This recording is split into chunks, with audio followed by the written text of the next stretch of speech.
I'm here to talk to you about online suicide death cult leaders. How much fun is that?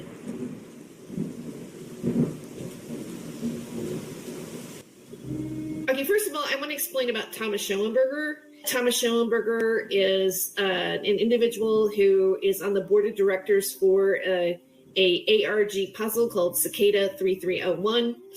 And a lot of people believe that he hijacked that puzzle. He may not have been the original people when the puzzle started out in 2012. Also, he is instrumental in being a part of QAnon. And so that's another part of his history. He's been mentioned in the Daily Beast, Vice, news. There's been several articles about him. So he is a well-known public person, and it is believed, and we have a lot of receipts, that a lot of the trolling that takes place and the ganging up on people is orchestrated by Thomas Schoenberger.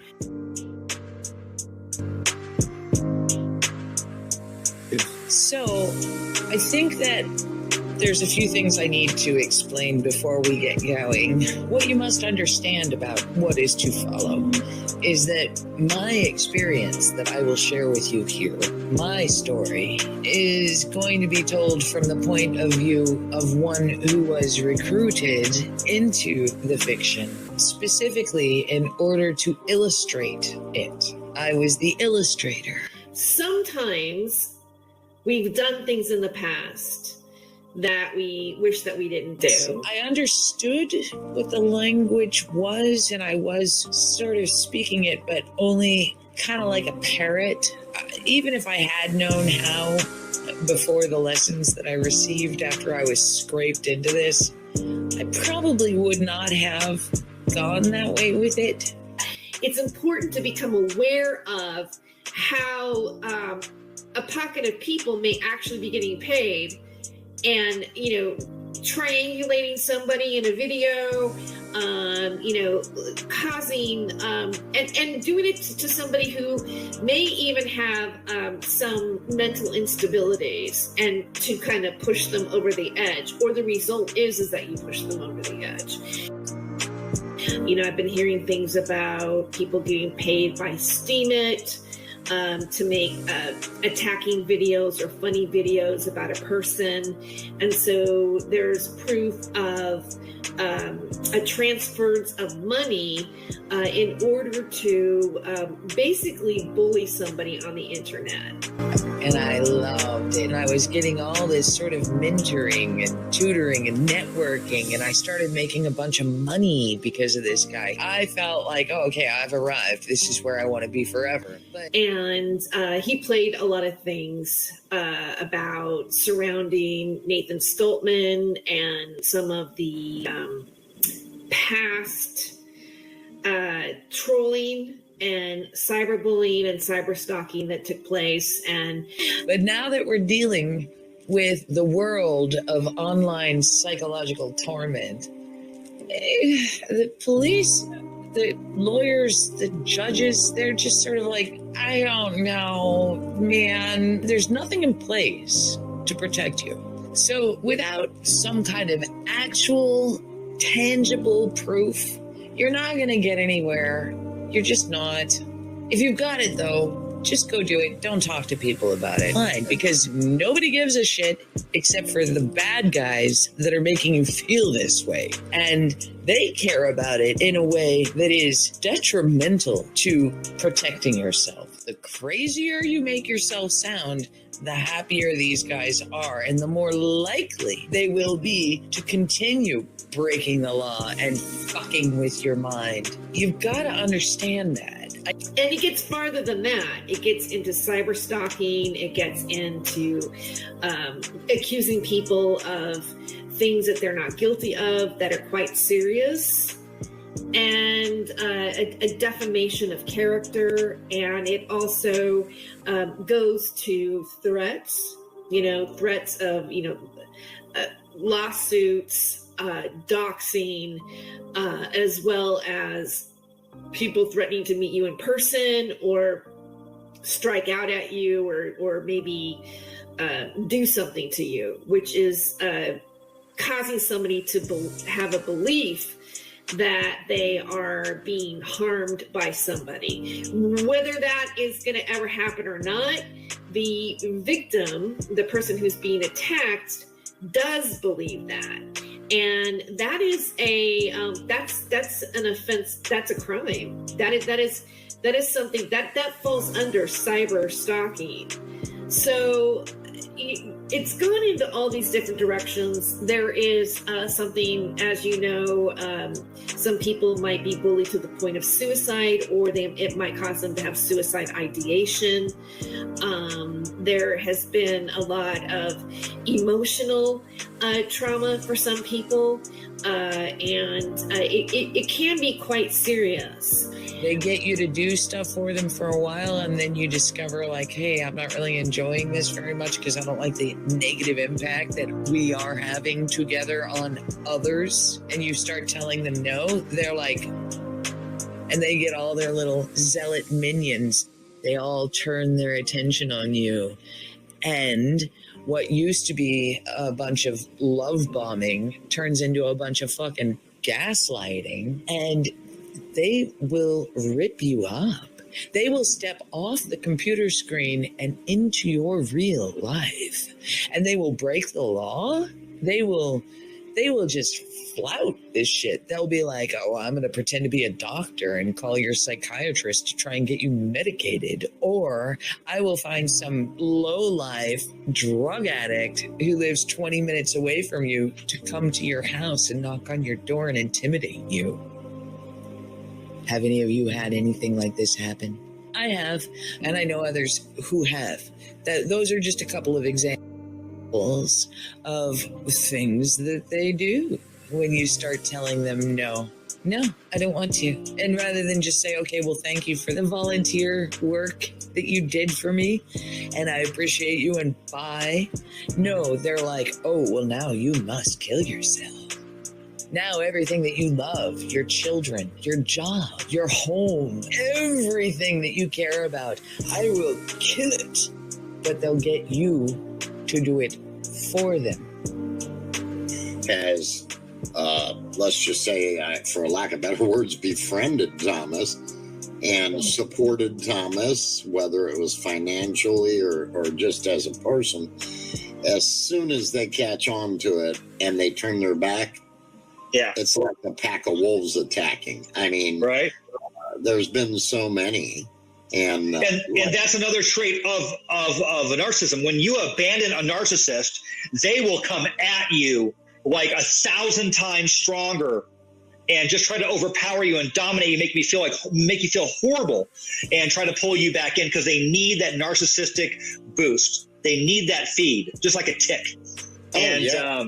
Because these guys, they've got multiple victims, and they're constantly shaking up these people as much as they can and hoping that one will get so shook up, he or she will rise to the top of the pod and just start bubbling all over the place so that they can remain the center of this negative attention.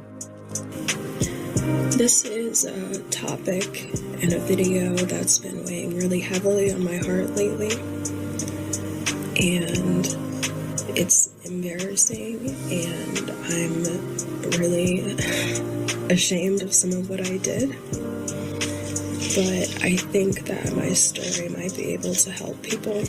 I might be off the mark here, but I have a feeling that some of the people that may have been involved in this kind of activity might have had moments of consciousness about it, or regret about it, or feeling bad that they had been involved in something like that. The first part of the story is how I came to interact with Nathan Stoltman of Lift the Veil back in the summer of 2016, before Donald Trump was elected president, if you can even remember what life was like back then.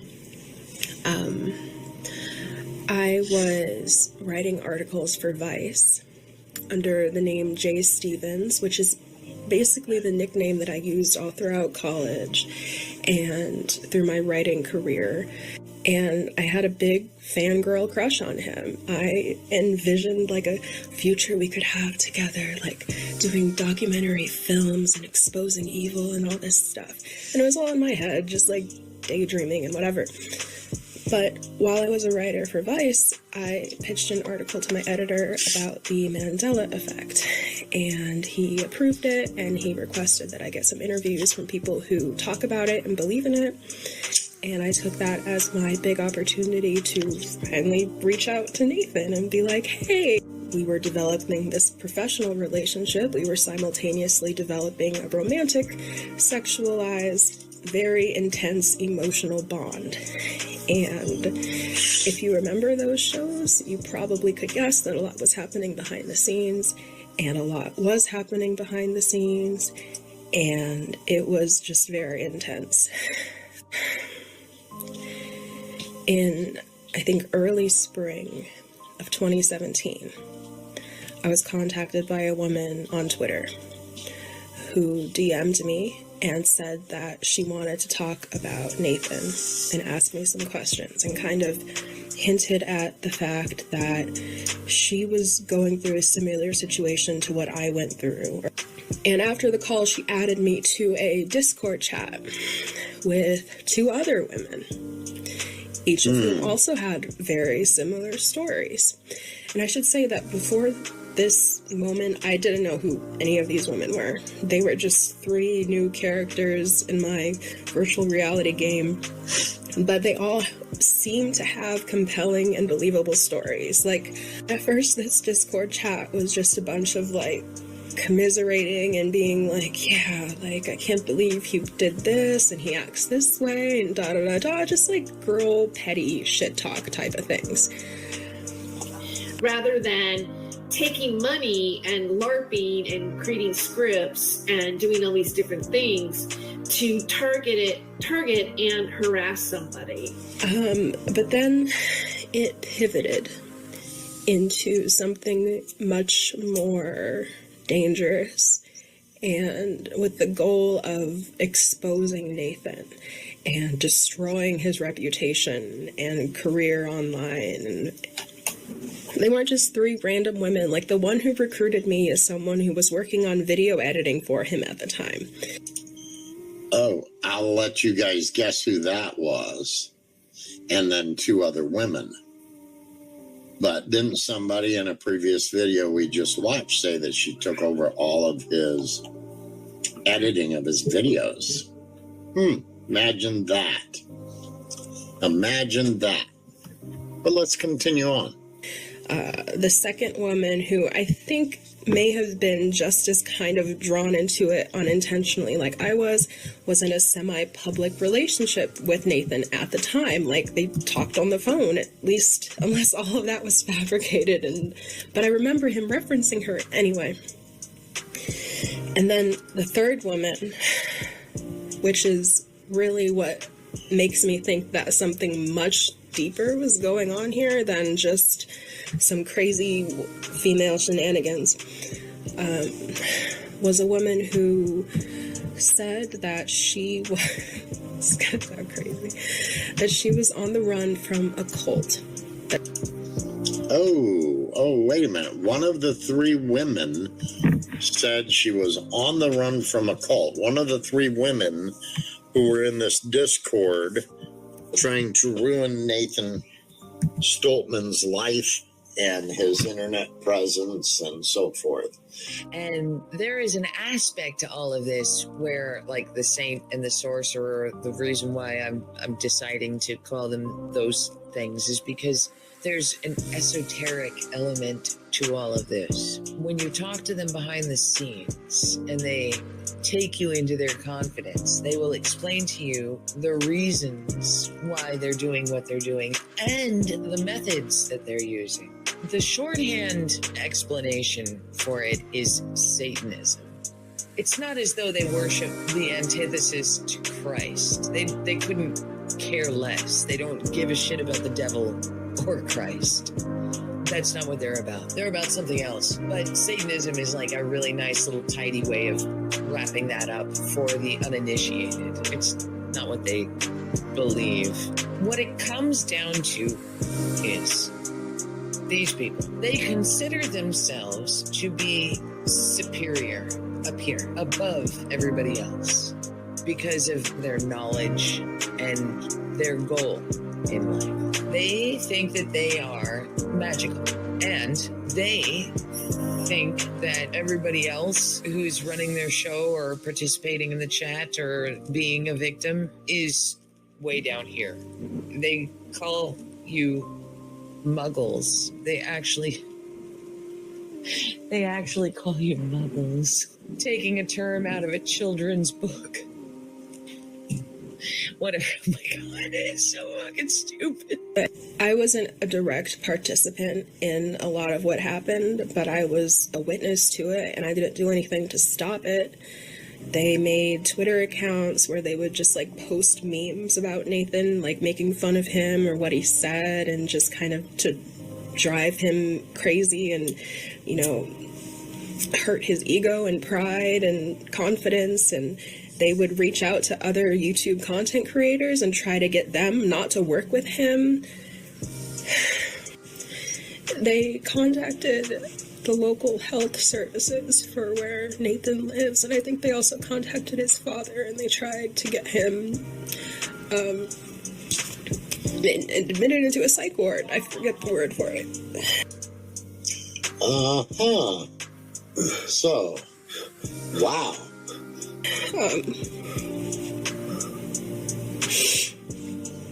It's so sad.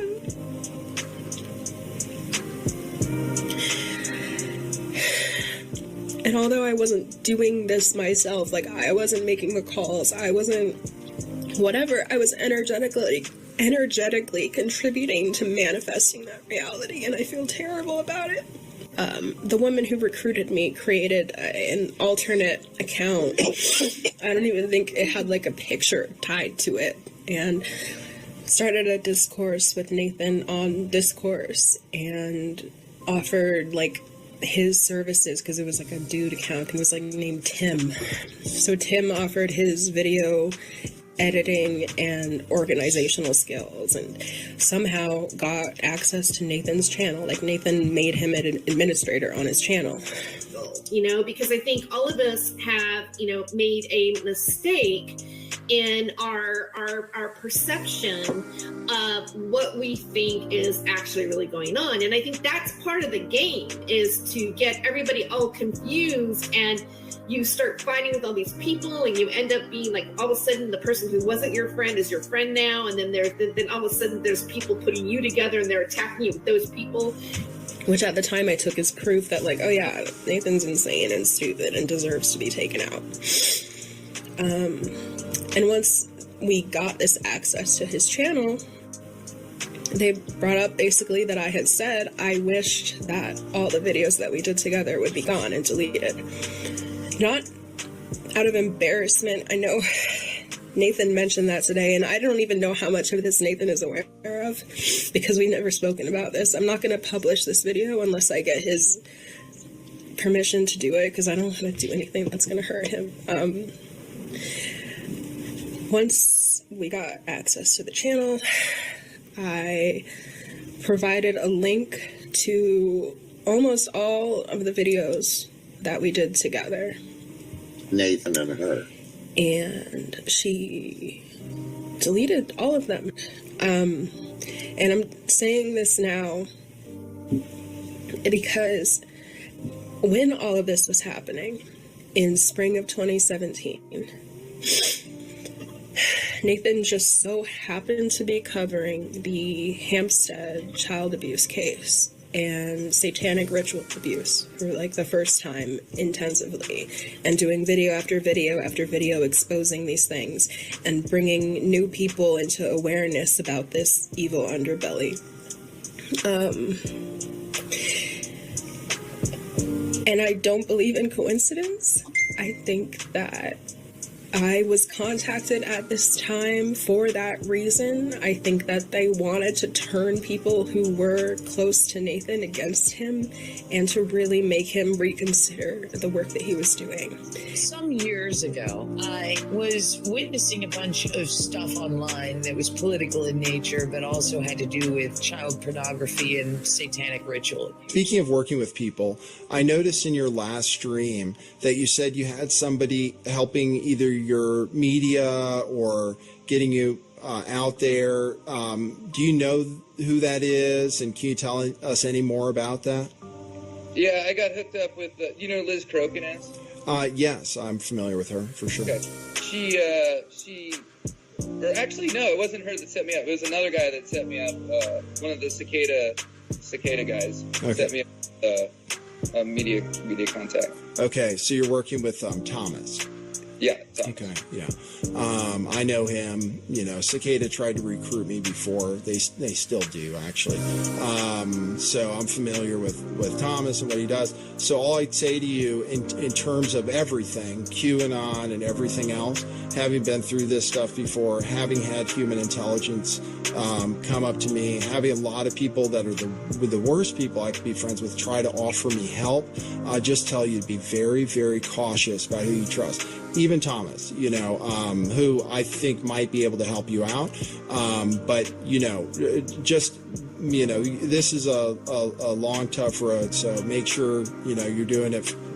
Just make sure you're doing all the things you want to do the whole time. I guess, some advice knowing who you're working with. So, and that's what I wanted to know about. And there was a woman named Kate Schneider who was one of the people to be in contact with Isaac Campy before he died. And I think that they maybe, or at least they are doing this to people who are involved in similar disclosure activities now. And I didn't have that hateful anger inside of me. I was just like a petty, jealous, unthoughtful bitch about everything, but I didn't want to kill him or anything. And that girl, the one who said she was from a cult, became very like militant about the mission of ending his career and his prospects, and I distanced myself from it. So that's what happened. Wow, the last part of that is crazy. But I didn't want to kill him or anything. And that girl, the one who said she was from a cult, became very like militant about the mission of ending his career and his prospects, and I distanced myself from it. God. So that's what happened. Jelena. The fuck, lady?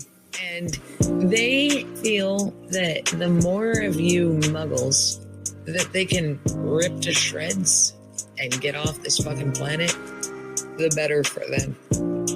And if they can get you to self-destruct and keep their hands clean, I mean, besides the little laws that they break, the boundaries that they violate, the shit that they manipulate to get it done, if they can get you to fuck yourself up and fuck your life up and maybe even get you to end your life, it's a great day for them. They love it. They love it. And they and their followers get together in Discord rooms and on group phone calls and Zoom meetings and virtually high-five one another. They have a party. They're like, oh, look, job well done. Took longer than we were hoping for, but the show in its entirety was very entertaining. Fuck these muggles. So that's at least 5 or 6 people that I've personally spoken to verbally. And as soon as you start talking about Thomas Schoenberger, their voices become very stuttery, very faint. You can definitely tell there's trauma there, and they don't want to speak about it. Now, on the other hand, if you don't have any proof and there is no real actual present danger, if there's no real threat, the way to make it stop mattering is just don't fucking participate. You know, I've spoken to Carrie as well, the All Seeing You, and she's told me personally and explicitly in multi-hour conversations exactly what Thomas and Frank Bacon did to her and how they did it.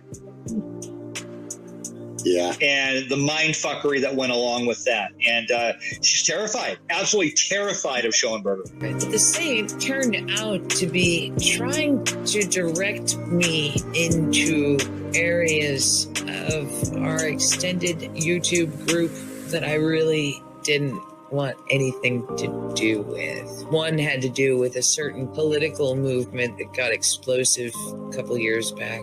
And I was like, no, I don't want to know anything about that. Another one had to do with a particular character that met a markedly unpleasant end, which may or may not have been suicide. And I was like, no, I don't want to have anything to do with that either. Well, She shared the same stories with me. She really honestly believed that Frank Bacon and Thomas remote viewed her constantly at any given time. And I remember trying to talk her down from it. I remember giving her advice and trying to make her think about it on different levels and shit. Because I don't really believe that that's possible myself. But if a person believes it, they're going to see it, right? And sure, but I mean that's I do believe that's witchcraft. She's either the best actor in the world, or she was really that paranoid, and she really believed that about them, which I always found a bit ridiculous. But now that you say that, it kind of reminded me of the conversations that I had with her as well. So she literally, if I remember correctly, she was like Pavana. She wouldn't leave her home, even to walk to the grocery store, go to the grocery store. And I believe she ended up moving finally because she was so scared of these people. And she's another one that actually was suicidal. And that's what she told me. Yeah.